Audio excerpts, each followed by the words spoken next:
Bom, estamos de volta com a entrevista Record Mundo. Nós falamos do acordo nuclear assinado no Irã. Bom, agora nós vamos conversar sobre a crise econômica na Europa. Grécia, em primeiro lugar, mas também Portugal, Espanha, são países atingidos por esta crise e estão recebendo maior ajuda financeira do restante da União Europeia. Na verdade, a Grécia, por enquanto, que está recebendo ajuda, né? Os gregos, no entanto, a população grega não gostou muito das medidas adotadas pelo governo. A população está nas ruas, realizando protestos diários em Atenas, a capital do país. O pior temor dos europeus é que o euro continue se desvalorizando por conta dessa crise. Poderia atingir outros países também da Europa.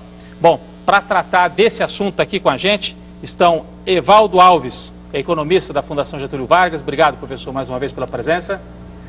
Também aqui com a gente Roberto Troster, que também é economista, com muita experiência na área financeira. Obrigado pela presença, Troster. Obrigado pelo convite. E também Nicola Tingas, que é economista e é também membro da Coletividade Helênica de São Paulo. Acertei? Coletividade? Isso. Exatamente. Então, ou seja, descendente de gregos, mas mora no Brasil, nasceu no Brasil e é economista de formação. Então eu vou começar com o Nicola, que além de ser economista ainda tem o sangue, deve ter as informações, né, da comunidade mais de perto, né? As pessoas estão muito preocupadas. Quais são as notícias que vêm da Grécia? O desemprego cresceu? Quais são as notícias que vêm? Do ponto de vista da comunidade grega, a preocupação maior é o lado social, né? Porque o tamanho do ajuste requerido é enorme, é realmente não factível, né? Se pensa em um ajuste fiscal de 10% do PIB em 4 anos, uma queda do produto interno bruto acumulado de no mínimo 8%.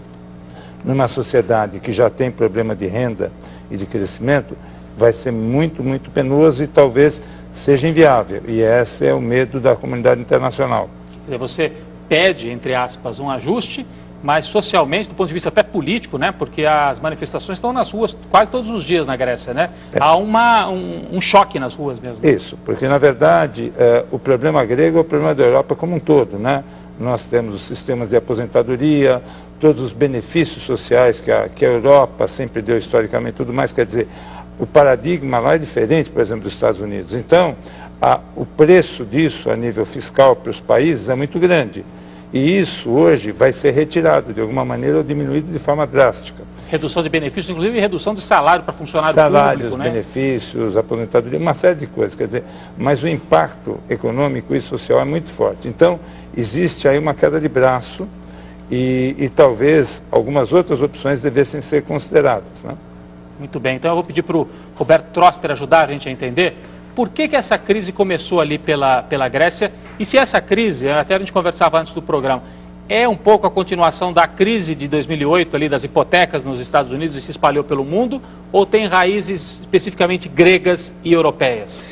Acontece assim, qualquer crise de dívida, o que acontece? Você vai ver que os pagamentos, a dívida de uma hora para outra ficou insolvente. Quem que era o melhor tomador de crédito faz 10 anos atrás? A Grécia tinha acabado de entrar na comunidade europeia, um país que tinha assim, uma demanda de turismo, quer dizer, a economia mundial estava crescendo, o turismo sempre cresce mais rapidamente do que o resto da economia, quer dizer, o serviço que estava crescendo, então era lugar para ter.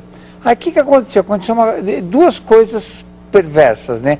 Uma foi que todo mundo, como estava tudo bem, ninguém começou a controlar o endividamento dos países. E a segunda coisa que foi a pior delas é que aumentou muito a renda dos gregos, mas não aumentou a produtividade. Quando eu falo dos gregos, eu posso falar dos portugueses, dos espanhóis, quer dizer, primeiro eles aumentaram a renda sem aumentar a produtividade. O que quer dizer isso, ou qual é o resultado disso? Não, você aumenta o salário do pessoal. Você tinha uma fábrica, você aumenta o salário dos operários, mas eles não produzem mais coisas, mais produtos, o que acontece? A fábrica fica inviável. No caso da Grécia, você aumentou o salário de todo mundo e não aumentou, começou endividamento. Aí você está no momento que fala, não dá mais, tem que apertar. E aí que vem o que vai acontecer para frente. Primeiro agora, e o que pode acontecer? Quer dizer, se você não resolver a Grécia, ninguém mais ia querer emprestar para Portugal, para Espanha, para Itália, para Irlanda. Então tinha que resolver a Grécia urgente. Dois, atitude, como que você está olhando. O Papandreou, que é o primeiro-ministro grego, fala, olha, agora é a chance. Vamos dar uma revolução de produtividade na Grécia. Quer dizer, fazer com que o grande problema é começar a fazer os gregos a produzirem muito mais, serem mais eficientes. Agora tem aquela história que o Nicola dizia, falta combinar com os russos, né, como dizia o Mané Garrincha, porque os sindicatos, os sindicalistas, e há uma esquerda mobilizada muito importante na Grécia, a gente vê nas ruas isso, né? Eu acho que, primeiro, uma coisa que aparece no jornal, quanto por cento, quer dizer, 1% que faz barulho, faz mais barulho do que 99% que fica quieto. Claro. Então, até quanto que isso não é dessa minoria mais prejudicada, desse pessoal que só vive de subsídio, que não trabalha, que não nada. Sei, até que ponto o país como um todo não percebe que a grande chance de Grécia, Itália, Portugal, Espanha fazerem reformas, melhorarem a situação. Por exemplo, os gregos se aposentam antes que os alemães. Por quê? Por que eles têm... eles, por exemplo, não queriam cortar o 14º salário? Por quê? Quer dizer, então pôr um pouquinho, uma coisa assim, pôr mais racionalidade econômica. Falando nisso, né, professor Evaldo, a Europa teve que ajudar, né, a Comunidade Europeia, a FMI, foi um pacote costurado por várias entidades, né?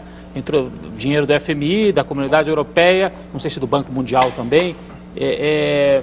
Isso parece que gerou tensões também entre os alemães, né? O Troster falava, a Alemanha está tendo que bancar esse pacote e, de outro lado, se não fizesse o pacote, a consequência poderia ser mais grave para a Europa como um todo? A consequência seria mais grave, sim. O pacote não é pequeno, ele é de 500 bilhões de euros, 440 em ajuda direta dos maiores para os menores em crise, que não é somente a Grécia, nem somente a Espanha e Portugal, a Irlanda também está nesse processo. A Irlanda também. Mas essa ajuda, ela é paliativa, ela é para solucionar uma crise, vem também mais dinheiro do FMI, 250, portanto, o pacote todo anda em torno de 750 bilhões. Agora, a pergunta é a seguinte, vai resolver? Não, é um paliativo. E por que é um paliativo? Com a Europa aconteceu o mesmo problema que aconteceu com os Estados Unidos. Nós estamos vivendo agora uma crise sistêmica do próprio sistema capitalista. Essa crise sistêmica, com esse nome parece algo complicado, mas é muito simples. Sistema capitalista, economia de mercado, vive de aumento de produtividade. Como o Troster mesmo falou, eu posso redistribuir, posso dar um bom benefício social, mas eu tenho que aumentar a produtividade. O que aconteceu no mundo de hoje?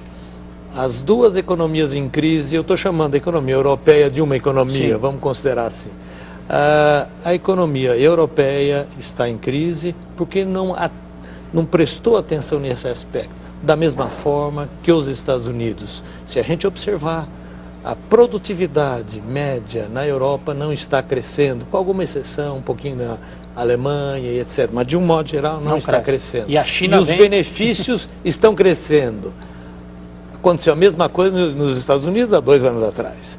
E enquanto isso, não é só a China, a Índia e até um pouquinho o Brasil. Os chamados emergentes estão crescendo em produtividade. Isso está mudando o cenário econômico mundial.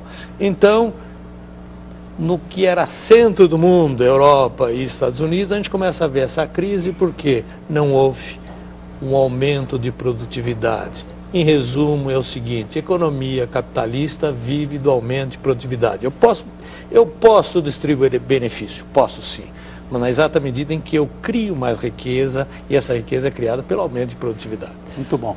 Aqui tem a pergunta já de telespectador, eu já vou fazendo para a gente esquentando aqui também a conversa. Rodrigo Mota, diz que é estudante da Universidade Estadual de Santa Cruz, em Ilhéus, na Bahia. Obrigado, Rodrigo.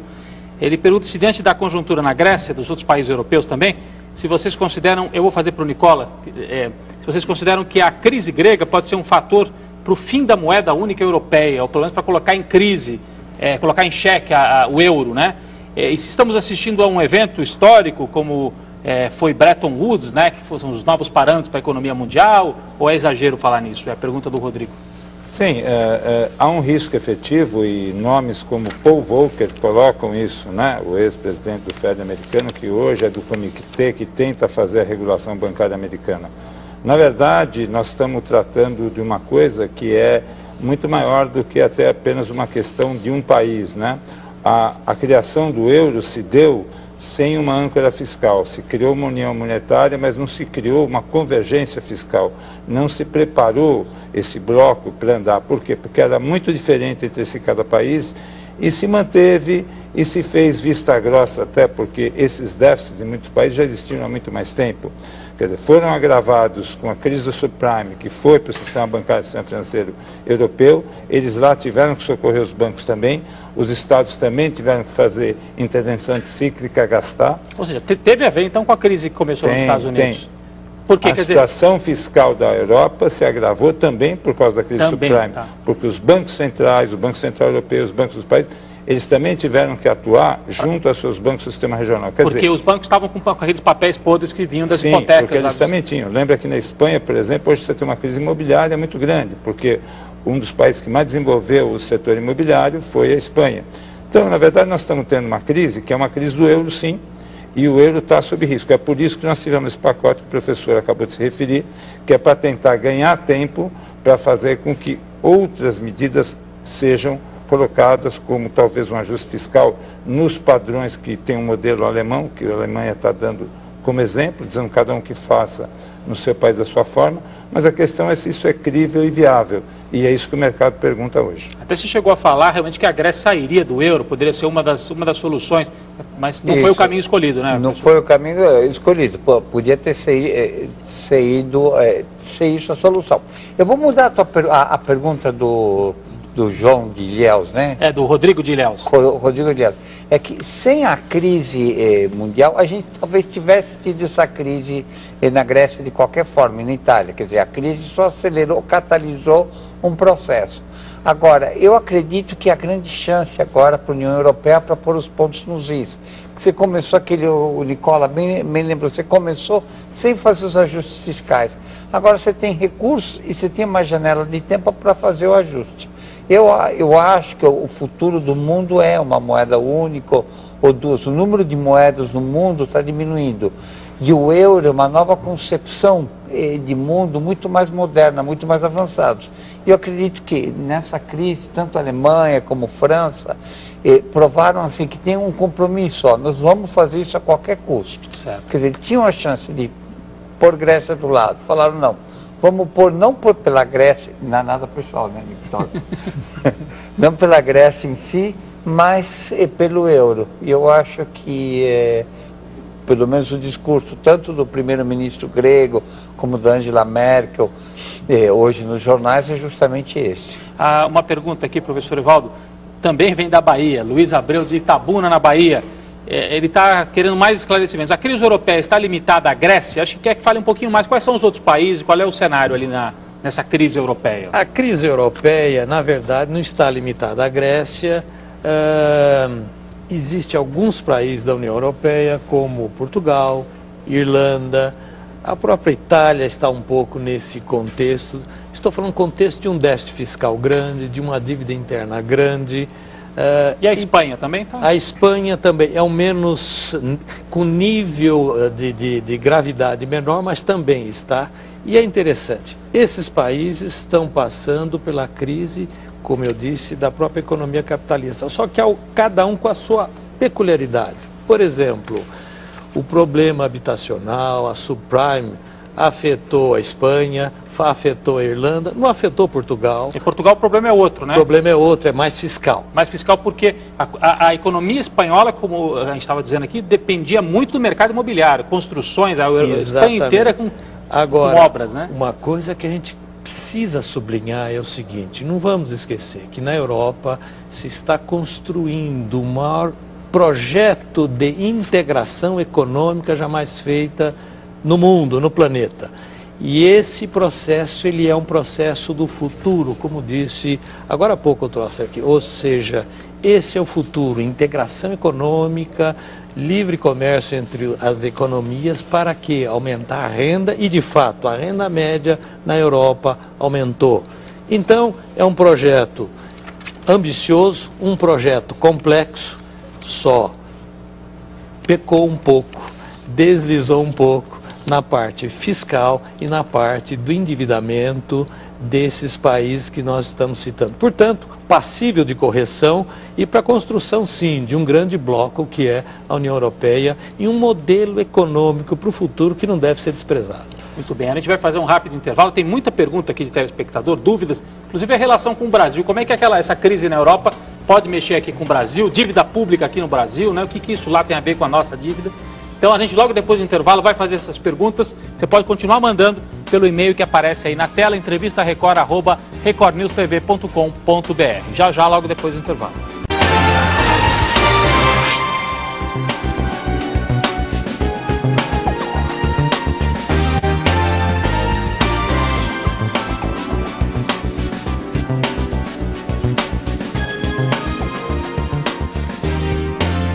Bom, estamos de volta com a entrevista Record Mundo ao vivo. Hoje nós já falamos sobre o acordo nuclear no Irã, mas desde o segundo bloco o nosso assunto é a crise econômica na Europa. Muitas perguntas de telespectadores querendo saber do Brasil, como é que o Brasil se encaixa nessa história toda ali da Europa, né? Eu vou fazer aqui várias que têm mais ou menos a mesma linha. O Rui Mascarenhas, de Juiz de Fora, Minas Gerais. Ele diz que a dívida pública federal brasileira cresceu mais de 7% de 2008 para 2009. Hoje já está batendo em 60% do PIB, eu não sei se é exatamente isso, mas corremos o risco de no futuro termos uma crise semelhante a essa da Grécia em função da linha ascendente da nossa dívida? É a pergunta do Rui, de Juiz de Fora. Na mesma linha, o Ronald Maciel, que é de Pombal, na Bahia, ele diz o seguinte, que o presidente Lula aumentou os juros para diminuir o crédito, que o Brasil estaria próximo de ser uma nova Grécia, uma bomba relógio prestes a explodir. Eu acho que o caso é diferente. Ele fala, tem uma bolha aqui no Brasil. Pergunta do Ronald. E em que área, em que momento que essa crise pode afetar o nosso país? O Euquias Júnior, que é de São Paulo. Então, são perguntas tentando relacionar a crise da Grécia com o Brasil. Vamos começar com o Nicola. Vou começar pela última, que é o problema da transmissão, né? Uhum. Na verdade, só vai atingir o Brasil mesmo se o Brasil... Primeiro, se o Brasil tivesse mais vulnerável, não está. Hoje, a nível relativo, o Brasil e muitos países emergentes estão muito melhor que os países do primeiro mundo, do que os Estados Unidos, a Europa e tal. Então, para chegar a nós, é muito mais difícil do que outros países. Bom, isso, para chegar a nós, teria que ter um rompimento dentro da comunidade europeia. Por exemplo, a Grécia pode decretar moratória ainda. Né? Se não der certo o pacote e tal? Não, se a sociedade não aguentar o preço que tem que pagar para fazer o ajuste, pode decretar uma moratória e pode até sair do euro. Existe uma especulação que alguns alemães gostariam, saiu na imprensa nesse final de semana alemã, que alguns alemães gostariam de fazer um mini bloco europeu. Então, juntar alguns países da Alemanha, norte da Europa e tirar, inclusive França. Né? E aí voltam as rivalidades. Voltam as rivalidades. Né? Então, põe a França para fora. Tal, quer dizer, então, você ouve coisas que são factíveis, não factíveis, mas mostram a dificuldade desse processo. E a gravidade, né? A gravidade. O questionamento, então, portanto, é um evento extremamente importante. O presidente do BCE acabou de dizer, o Trichet, que isso é a maior crise na Europa desde a Primeira Guerra Mundial, quer dizer, declaração dele. Enfim, é muito sério, mas pelo pacote que foi dado, o professor estava explicando, o que nós estamos esperando é que haja, de fato, tempo para tentar acomodar esse processo, como fizeram na crise do subprime, para tentar ganhar tempo para achar saídas. E a comparação? Bom, então, só complementando dele, mas afeta, quer dizer, a bolsa cai aqui, o dólar sim, sobe, sentido, sim. Quer dizer, e se continuar muito tempo, o preço de commodity cai, então afeta. Nós não vamos entrar em recessão por conta disso, mas pode ter uma boa desaceleração, e os 4% do ano que vem virarem 3%. Então, não é que a gente está totalmente blindado, né? A segunda coisa é a questão da dívida. Todo mundo olha, e ele falou bem, dívida líquida, mas ninguém está acompanhando dívida bruta. Então, o que o governo faz? Ele, por exemplo, ele faz um aporte de capital na Petrobras. Então, ele aumenta a dívida bruta, mas a dívida líquida fica a mesma, ou o aporte de capital para o BNDES. Então, se você olha, a dívida líquida está crescendo, mas a dívida bruta está crescendo mais. Mas está em quanto por cento do PIB no Brasil? A líquida deve estar uns 40 e poucos e a bruta já está nos 60%. De qualquer maneira, é muito menos do que países europeus, né, professor? Mas aí vem um detalhe, Rodrigo, é o custo de rolar a dívida. Uma coisa é quando você rola a dívida a 2%, 3% ao ano, e outra coisa é quando você rola a dívida aqui a 10% ao ano. Então, isso faz uma diferença grande. Segundo, o sinal que o governo dá.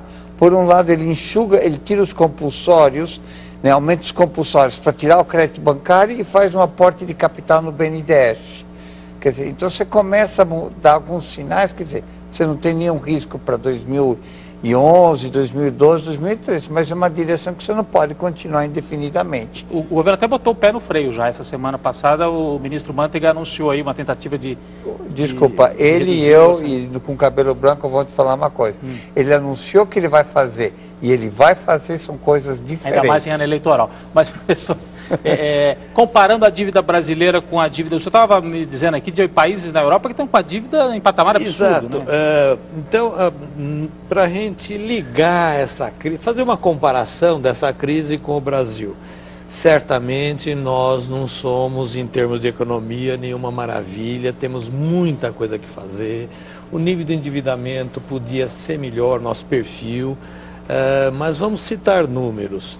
A dívida brasileira anda em torno de 60% do PIB. Na Europa e nos Estados Unidos ninguém tem é sempre muito mais, acima de 100%. Portanto, nós estamos com alguma tranquilidade. Mas eu gosto de olhar, a nossa dívida é em torno de 60% do nosso PIB, a nossa dívida interna. Portanto, não estamos ainda com sinal vermelho aceso. Agora, tem o lado real, e na economia a gente não pode só olhar o lado monetário e financeiro, a gente tem que olhar o lado real. Essa crise toda nos dá uma possibilidade, o Brasil vem saindo e mantendo um certo crescimento, como diversificando a nossa parceria com o exterior. Hoje, o nosso maior parceiro comercial é a China. Vários países emergentes estão crescendo em parceria comercial com o Brasil. Inclusive a Índia teve um crescimento nesses últimos 2 anos realmente fantástico. É isso que está segurando um pouco o crescimento brasileiro. Ou seja, portanto, não depender só dos Estados Unidos e Europa. Nós não dependemos somente dos Estados Unidos e da Europa. E no caso da pergunta aí, em relação a essa crise da Europa, é interessante. Mesmo as nossas reservas externas, os 200 e tantos bilhões de dólares que nós temos em reserva externa, para o mal e para o bem, 130 e tantos bilhões de dólares são em letras do Tesouro americano. Portanto, não estão afetados pela crise europeia. Não estamos numa situação maravilhosa, podíamos estar numa melhor posição, mas nós diversificamos nossa parceria comercial e temos uma política monetária cautelosa, embora não agressiva em ter um bom desempenho. Portanto, estamos numa situação muito mais tranquila do que esses países. Muito bem, eu vou pedir para a gente tentar dar respostas curtas agora, porque o nosso tempo está terminando, para ver se a gente faz mais perguntas aqui, telespectador. A Lola, de Salvador, na Bahia, 2 perguntas. Obrigado pela participação. Qual a real situação da Espanha? A gente falou um pouquinho, mas acho que era bom desenvolver um pouco mais. A gente estava falando do mercado imobiliário, do mercado de construção. E depois, levando em consideração as crises nos Estados Unidos e da Grécia, ela faz uma pergunta provocativa aqui. E diante da crise estrutural, poderíamos dizer que Marx tinha razão? O capitalismo vai para uma crise final? Acho que é isso. Ela não falou, mas aí sou eu que acrescento. Eu acho que a Espanha está com problemas, mas tem uma boa gestão. Acho que é possível questionar o que acontece lá. O boom imobiliário tem uma hora que você não tem mais o que construir. Quer dizer, então você teria tido esses problemas com ou sem Grécia, com ou sem crise mundial. E eu acho que o capitalismo se destrói sempre, se destrói, se constrói, se vai se adaptando. E eu acho que o mundo não é preto e branco, né? Elga, ela chama, né? Não, é a Lola. Lola de Salvador, da Bahia. Uma como é que chama? que nasce em Salvador. É soteropolitana. Uma soteropolitana. Eu acho que o mundo não é preto e branco, né? O capitalismo, o socialismo. Assim, tem muitas tonalidades de cinza e muitas cores diferentes. Então vai estar sempre mudando o quadro. Muito bem, aqui tem a pergunta do Wellington.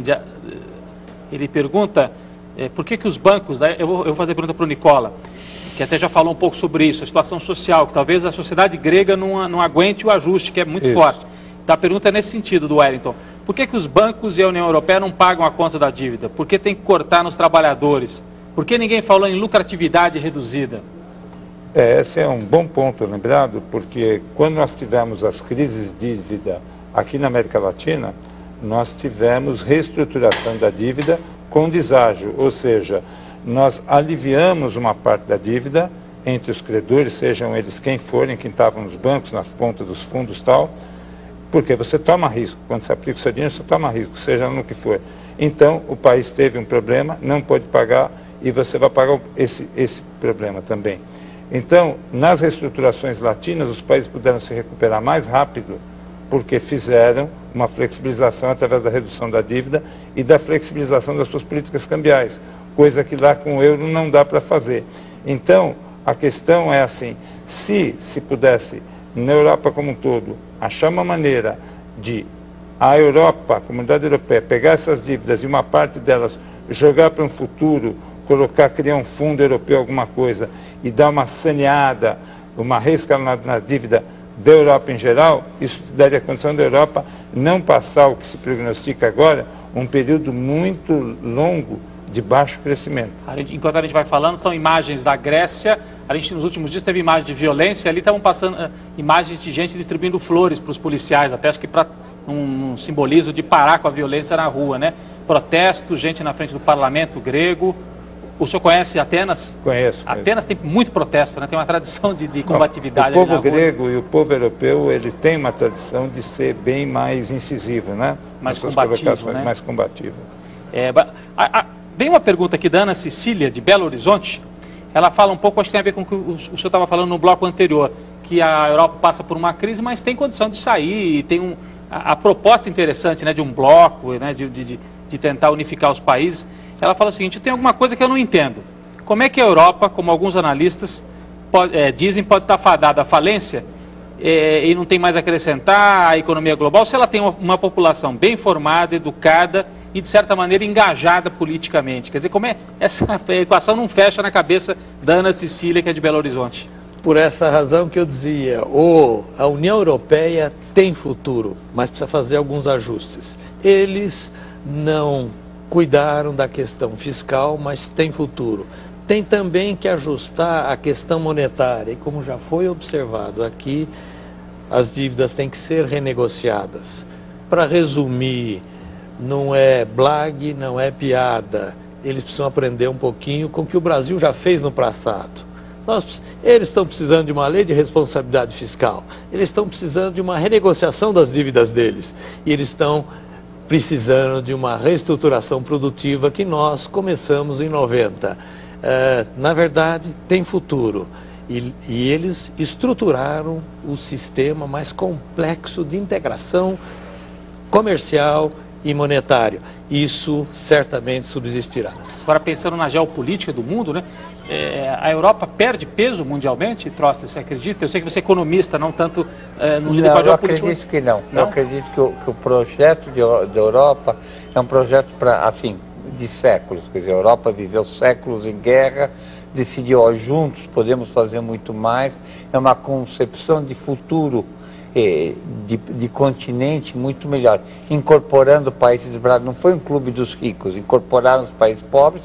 Está pagando custos de ajustes, mas momentaneamente, obviamente, está mais fraca, mas acho que a médio prazo, quando alguém pergunta para mim, olha, vou deixar uma herança para daqui a 50 anos, deixa em euro. Deixa em euro ainda? Deixa em euro. Recomenda? Porque alguns anos atrás, 2, 3 anos, muita gente dizia, é hora de largar o dólar para lá e poupar quem tem, né? Poupar alguma coisinha em euro. Você continua acreditando? Eu continuo acreditando nisso, quer dizer, desde que começou o euro ainda está melhor do que estava no começo, mas o que é mais importante é a governança da moeda. assim, a preocupação com a questão fiscal, a preocupação com o consenso e com uma série de coisas que você tem uma independência excessiva nos Estados Unidos. Se você tiver um presidente de Banco Central americano louco, ou um presidente americano, você tem muito mais espaço para fazer coisa errada do que você tem com o euro. A Europa as coisas parecem que acontecem um pouquinho mais devagar. Agora as cenas aí são fortes realmente, aí umas manifestações na rua, muita polícia. Nicola, você dizia que na imprensa alemã até já se falou, vamos fazer uma União Europeia menor, começa a se discutir isso. Tem setores mais conservadores na Alemanha que voltam com aquele discurso isso evidentemente não é eu acredito que não é a maioria do povo alemão, mas setores mais conservadores querem, né, se fortalecer, e querem fortalecer a Alemanha. E esta é uma das dicotomias do euro, quer dizer, a Alemanha é âncora do euro, mas também pode-se dizer que a Alemanha não cuidou bem do processo. Por quê? E ela mesmo, nessa crise, ela não auxiliou a Grécia no tempo certo, ela demorou demais para tomar resposta, insistiu em medidas que não eram factíveis naquele momento. Se ela tivesse ajudado antes, poderia nem ter tido uma crise desse tamanho. E agora ela viu que, de fato, o problema é com o euro. A Grécia é 2,5% do PIB europeu, Portugal é menor ainda. Quer dizer, não são esses países, mas o problema são os outros.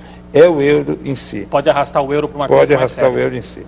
Para a Grécia foi bom, assim, o balanço geral foi bom ter entrado na União Europeia? Sim, para todos os países que entraram foi muito bom. Portugal, como o Trosser colocou, o euro é um princípio dinâmico, o euro é um princípio que agrega, principalmente esses países periféricos, eles tiveram muitas vantagens de entrar. Mas o processo ainda não está terminado. Como eu disse antes, o processo foi iniciado com meia perna só, porque tinha só um lado monetário, mas não tinha um lado fiscal. Então não tinha uma convergência. Se forçou um pouco a existência do euro antes do tempo. A convergência não estava pronta. Hoje se verifica isso. Os eurocéticos estavam certos. Até porque você tem a moeda unificada, mas você não tem um Estado unificado que controla essa moeda. Tem o Banco Central Europeu, não é, professor? Até uma construção nova para o mundo, né? Que geralmente o Estado Nacional tem o seu banco e controla com bastante perto a moeda. Na Europa são vários estados que teriam esse papel, né, de controlar a política fiscal. Dado o modelo que eles utilizaram e utilizam, que é o mercado comum, e não podemos esquecer, nós brasileiros, que nós somos membros do mercado comum, o Mercosul. Um belo dia nós vamos ter uma moeda única, não se sabe quando. No século 22, talvez? Talvez. Agora, o resumo de tudo é que o cenário está mudando. Sim, os desenvolvidos, a União Europeia é um modelo realmente sofisticado, vai permanecer, vai se aperfeiçoar. Os Estados Unidos vai ter que ajustar seu sistema bancário, mas o século XXI é o século dos emergentes. Daqui para frente não serão mais 7, serão pelo menos 20 que estarão jogando esse jogo. Felizmente é que nós estamos no meio desses países. Muito bem, isso tem uma relação até com aquele primeiro bloco nosso aqui do programa de hoje, o Brasil jogando, com críticas que você possa fazer à atuação brasileira, mas de qualquer maneira jogando, né, mundialmente com Turquia, com Irã, um papel que 20, 30 anos atrás seria inimaginável, né, numa questão como essa nuclear. Então eu queria agradecer muito a participação de vocês. Professor Evaldo Alves, Trosser quer fazer uma observação? Não, o Brasil tem uma participação importante, mesmo no Oriente Médio. Quem criou o Estado de Israel foi Oswaldo Aranha, ele era secretário, foi um brasileiro, então é cíclico, é verdade. Cíclico. Agora está numa época de ascensão, mas não foi que de agora, quer dizer, eu acho que o século dos emergentes, se esse programa tivesse sido 40 anos atrás, também era época. Quer dizer, então eu acho que o grande problema nosso é que às vezes falta pique para manter, mas tem toda a chance de ele estar certo. Né? Tá certo, tomara que sim. Então, obrigado, professor Evaldo Alves, economista da Fundação Getúlio Vargas, pela participação mais uma vez. Ao Roberto Trosser, economista, e com uma experiência aí no setor financeiro, nos bancos, e o Nicola Tingas, que é economista e é descendente de gregos, então tem esse sentimento do que está acontecendo lá na Grécia, não só pelo lado da economia, mas pelo lado das ruas, né, Nicola? Exato. A situação não está fácil, mas obrigado pela participação também, viu? Obrigado. Muito bem, eu agradeço então a você também pela audiência, aos que fizeram as perguntas, lembrando que semana que vem tem mais. Record News, jornalismo 24 horas de plantão.